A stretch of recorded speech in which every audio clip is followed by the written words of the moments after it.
প্রতিদিন প্রতি মুহূর্তে আমাদের শপথ নিতে হবে, আমাদের স্বাধীনতা রক্ষা করতে হবে। পুলিশ কমিশনারকে নির্দেশ দিচ্ছে, এই স্বাধীনতা প্রাককালে রাত্রে যখন আরজিকরের সামনে হাজার হাজার মানুষ নেমেছিল অন্ধকারকে দূর করে শপথ নেওয়ার জন্য, মেয়েদের নিরাপত্তার জন্য, অপরাধী শাস্তি দানের জন্য, সাক্ষী সামন প্রকাশ করতে যারা, তদন্তকে যারা অন্যদিকে ঘুরিতে চাইছে, তাদের মিথ্যাচারকে ফাঁস করার জন্য কি চাইছিল তারা? We want justice. স্বাধীন থাকবে আর বিচার পাবো না, বিচারের পানি লিপিতে কাটবে হবে। হাসপাতালের মধ্যে ঢুকে ডিউটিরতা ভিজিটিং সেকেন্ড ইয়ারে ডাক্তারকে রেপ করেছে, গণধর্ষণ করেছে, খুন করেছে, তারপরে এখন সাক্ষী সহ প্রকাশ করতে চাইছে। আরে সিভিক ভলান্টিয়ারদেরকে বলেছি, হাতের সামনে একটা সিভিককে ধরে দিয়ে বলে যে সার্জারাকে পাওয়া গেছে, কিছু ভাইপক মিলে বলল ফাঁসি দাও, জেল দাও, এনকাউন্টার করে মেরে দাও। তার মানে কি সবশেষ একটা মিডিয়ার একটা অংশ প্রথম বিশ্বাস করে নিল এই তো অপরাধী ধরা পড়ে গেছে। পরিষ্কার কথা, প্রথম দিন থেকে এটা একটা অপরাধ নয়, অনেক অপরাধের সূত্র পাওয়া যেতে পারে। যেজন্য ওই মেয়েটি খুন হয়েছে, সেই মেয়েটি আপনার না, সেই মেয়েটি আমার না, সেই মেয়েটি যাচ্ছে এই দেশে সময়ের শাসক সবসময় মনে করে ভয় ঢোকাতে হবে।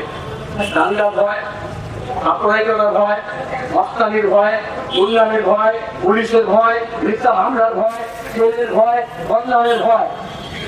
এই এত লক্ষ মানুষ নেমেছে মাননীয় প্রেসিডেন্ট, আপনার কোন ছয় চাতুরিতে বাংলার মানুষকে আর ভয় দেখিয়ে জমা রাখতে পারবেন না। এই স্বাধীনতার এটাই সবচেয়ে বড় সফল হবে। ভয় মুক্ত সমাজ চাই আমরা বলতাম সিটি অফ জয়। গত 12 বছর এত হয়ে গেছে সিটি অফ জয়।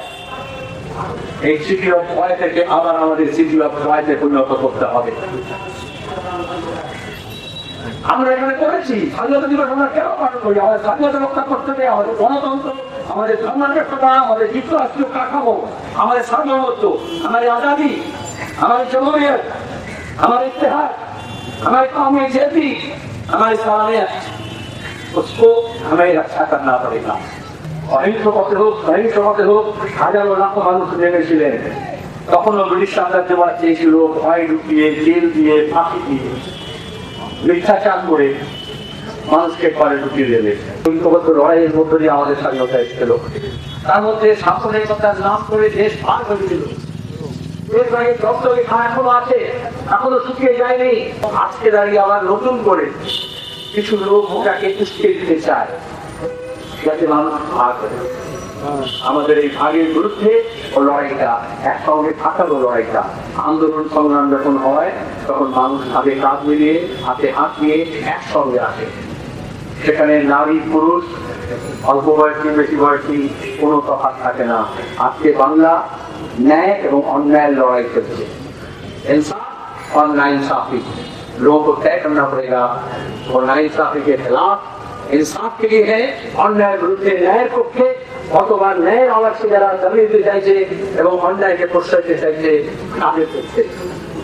আমরা চাই এই স্বাধীনতার দিনে শপথ দিচ্ছি, কলকাতার পুলিশ কমিশনারকে পদত্যাগ করতে হবে, তাহলে কলকাতার নাগরিকরা তার স্বাধীনতা পাবে না।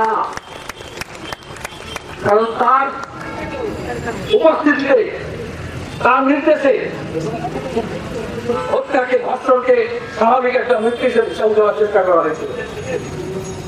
দুই, তার পুলিশের নিয়ন্ত্রণে কালকে মস্তানিরা মস্তান করেছে, যাতে গণপন্থী আন্দোলন যারা করছে, আন্দোলনকারী যারা আছে, যারা মানুষ করেছে, তাদেরকে বদনাম করা যায় এবং মিথ্যা মামলা করা যায়। আমরা চাই স্বাস্থ্যমন্ত্রীর পদত্যাগ, আর ওই সন্দীপ ঘোষকে